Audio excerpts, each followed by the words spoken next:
there's something that really bothers me about where we are as a society. There's all these liberal lawyers out there who are convinced that the agenda that they are actually pushing, unbeknownst to them, is the right thing to do. They believe in pure democracy and that America is supposed to have things like rulers and lawmakers. I ran into one of these recently. It is a TED studio put together by attorney Van Jones, who was a former White House official. He was a political commentator. He's an attorney. And he's explaining something that's actually very relevant and very important right now in the 2020 election season. And it also highlights one of the appalling failures of our public education system and the lack of civics training that we just don't get in our public schools anymore. The lack of knowledge of our founding principles, our founding documents, like the Constitution. So, I am a lawyer. I have a Juris Doctorate from Gonzaga University. And the thing that had me interested in going to law at all was the Constitution itself. I spend most of my time in criminal law. I practice as a prosecuting attorney. I've done defense work. I've done a number of other types of law, including transactional estates, business, and governmental law. But my overarching interest is in preserving liberty, which is what our founding documents were built for. The Declaration of Independence gives us a philosophical framework in which we understand that liberty, the freedom to act for ourselves and to own the fruits of our labor, is the underpinning of our free society.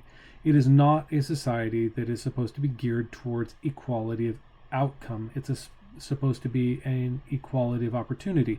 And there are always going to be people who are going to say, oh, privilege, you've got a leg up against someone else. Well, some of the richest people in our country made their way on their own and fought from nothing with absolutely no privilege to get to where they were. That is outside the scope of this conversation. So I read the transcript of this video. I did not actually watch it because I wanted to dig into the arguments that he was making. And I haven't finished the full transcript, but there are some key things I want to address. He is explaining in this video, and I'll link it, that our Constitution has a functional way of solving who the president is if there is a stalemate. There's no clear winner in the Electoral College. And he explains the stages of our election process. We have the popular vote, we have the Electoral College, the process that goes through there. If the Electoral College fails to certify a winner, then you have a essentially what's the Congress gets together and they vote by delegation from the states, one person or one vote per state essentially, and they select the president. That is structurally how the Constitution is supposed to work. And this entire video, he is trying to say that's wrong. We need to have this concession speech. We need to have this rule by the people. We need to have majority. And the problem is that the United States of America is not supposed to be a nation with rulers. We are supposed to be a nation with rules and with people who administer those rules and amend those rules. And it has crept into our national dialogue that we call congressmen and senators and legislators all lawmakers as their profession. That should not be their professional description. They should spend at least as much time eliminating bad laws from the books as they spend creating new laws or refining existing laws. So, we are not supposed to have rulers. We do not have a supreme executive who is, in the words of Monty Python, who derives his power from a mandate from the masses. We have a person who sits as the president, the head of the executive branch of government of our nation, who is supposed to be the face of our nation to the rest of the world, and who is supposed to execute the laws that exist. And there has become an overgrowth of administrative agencies that are part of the executive branch of government that just make up laws all the time. They do whatever they want. And this is a systemic problem that we have as a nation.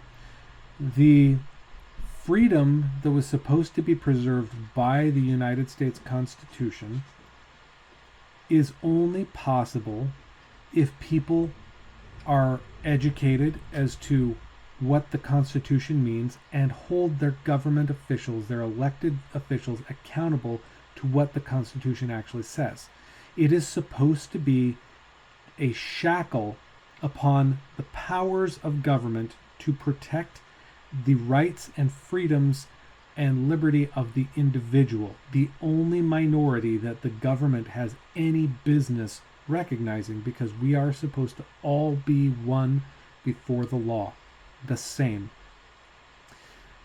So to say that America, it's un-American to have rule by anything other than the masses, is patently false. It is American to say we support the principles of liberty, which means restrained government, which means we look at the Constitution for its structural organization and how it preserves that liberty, and use those principles in order to better our lives. The federal government should have very little to do with the day-to-day lives of any citizen in the United States. It's supposed to be a limited government. Everyone in this country needs to get a copy of the United States Constitution and read it over and over again. They need to talk about it. They need to ask questions. They need to use a dictionary and help them understand the terms that are used. Preferably get an old dictionary and understand the terms as the founding fathers actually meant them, and then use that as a lens through which to observe our society and how our government works. And if you will do that, you will see very clearly that our government has gone off the rails unconstitutional on many occasions, and that right now, with our pause in the election, where we don't have a declared winner, and we have a presumed, it looks like it could go to Biden, it could go to Trump, either way at this point. The popular vote's looking like it's leaning towards Biden. The Electoral College is actually very much up in the air, despite what the mainstream news media would have you believe. There are recounts that are going on, and until those votes are certified, there is absolutely no one who has a clear majority of Electoral College votes. There could be recounts triggered by things that are detected later on in other states that make them an issue. But the major battleground states, Wisconsin, Michigan, Pennsylvania, Georgia, Arizona, and Nevada, all have issues that have been spotted.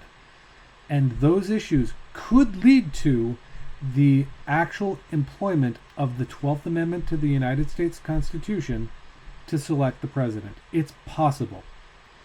But we shouldn't be scaremongering people to say that's going to completely obliterate our society. What that does is it actually preserves and respects our Constitution, which is designed to respect you as an individual and preserve your rights and freedoms against the government's interactions.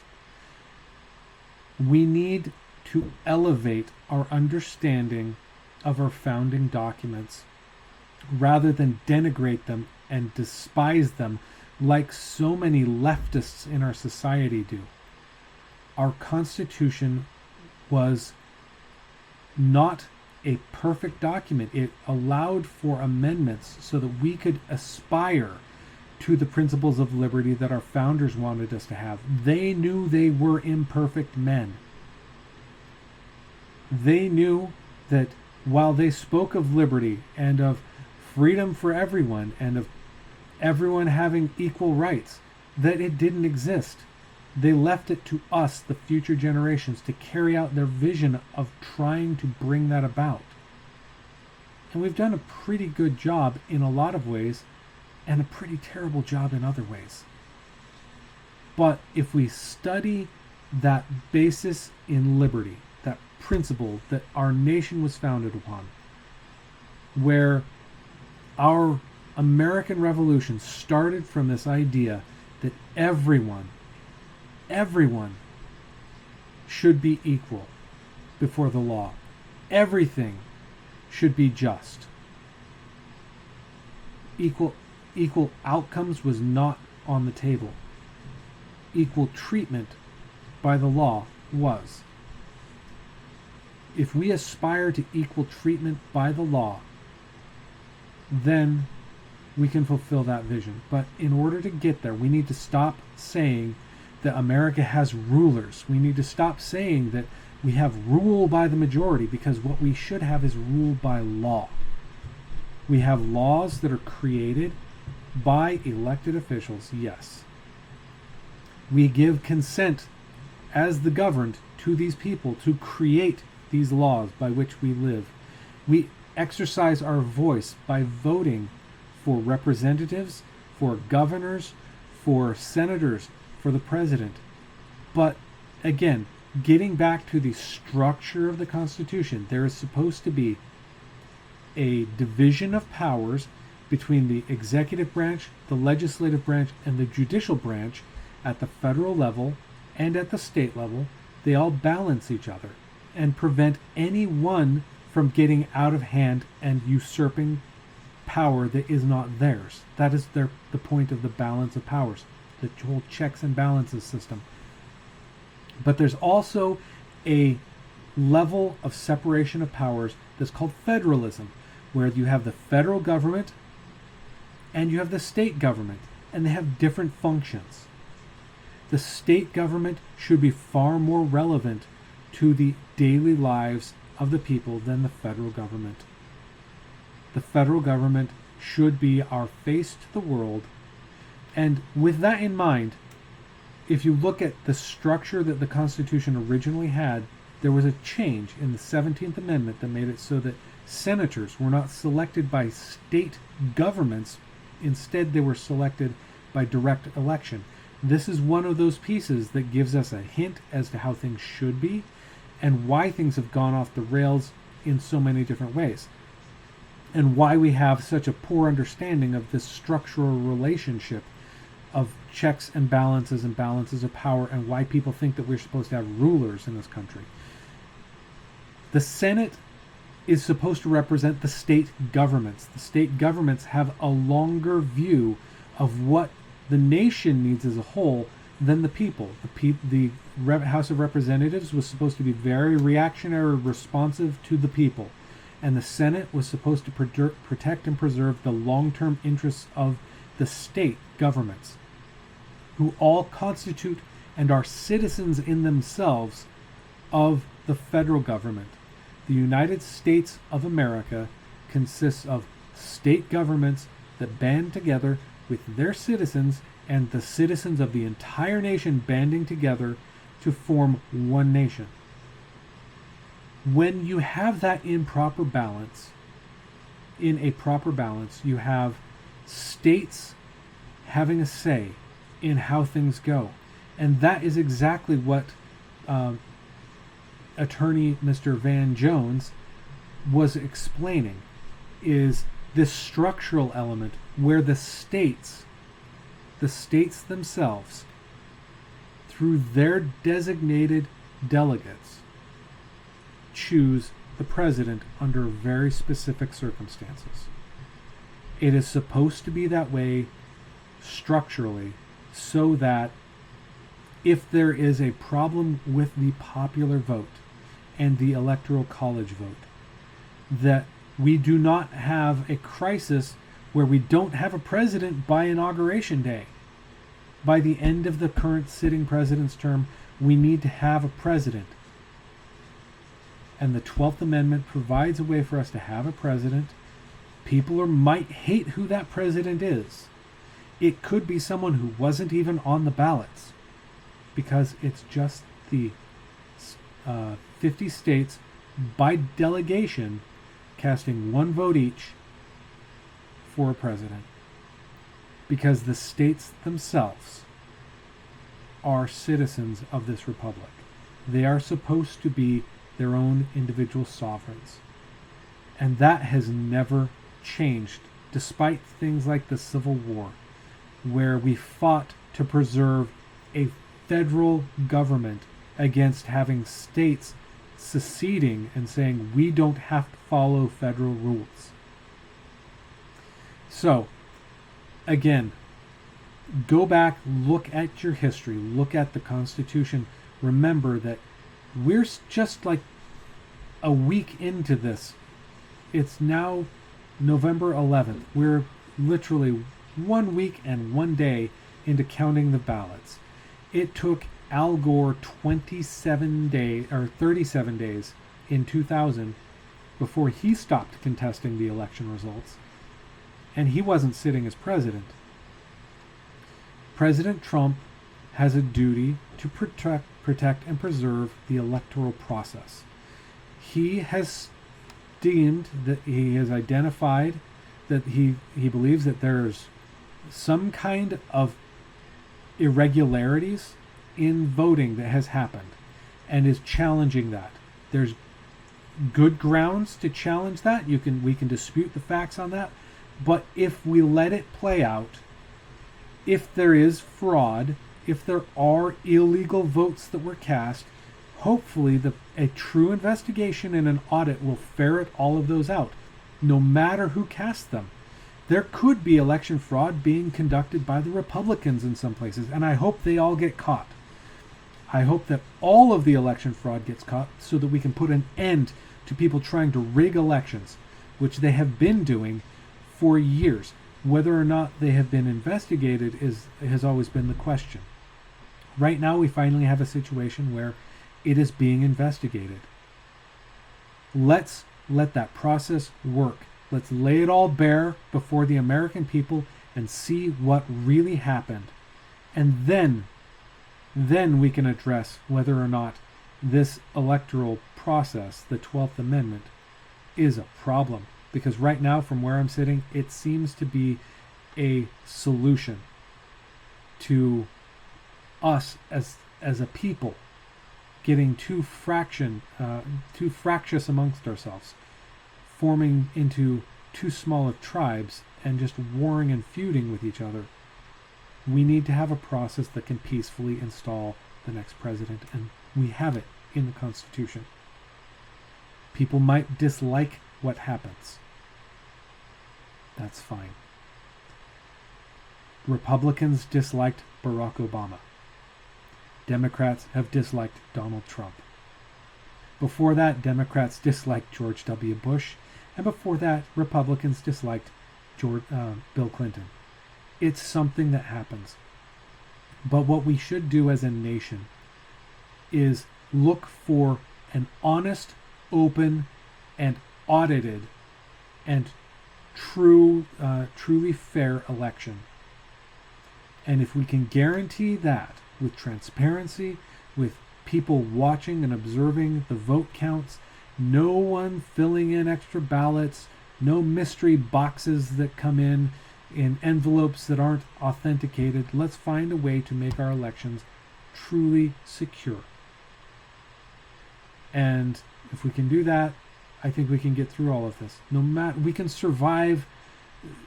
You Republicans out there, everyone who, libertarians even, everyone who voted for Trump, we can survive a Biden presidency if we can have true, honest elections.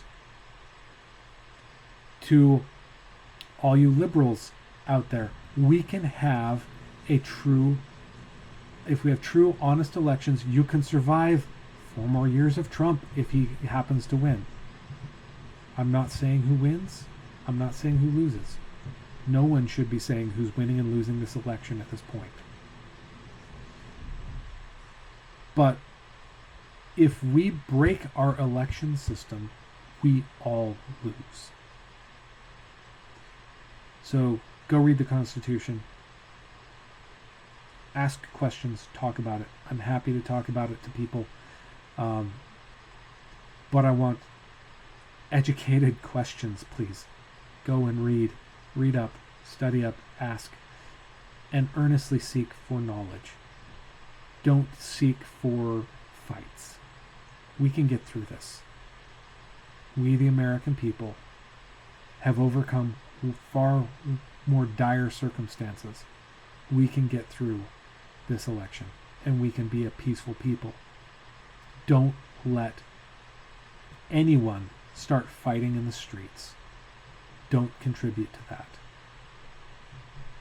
Thank you. My name is Stuart File, attorney at law.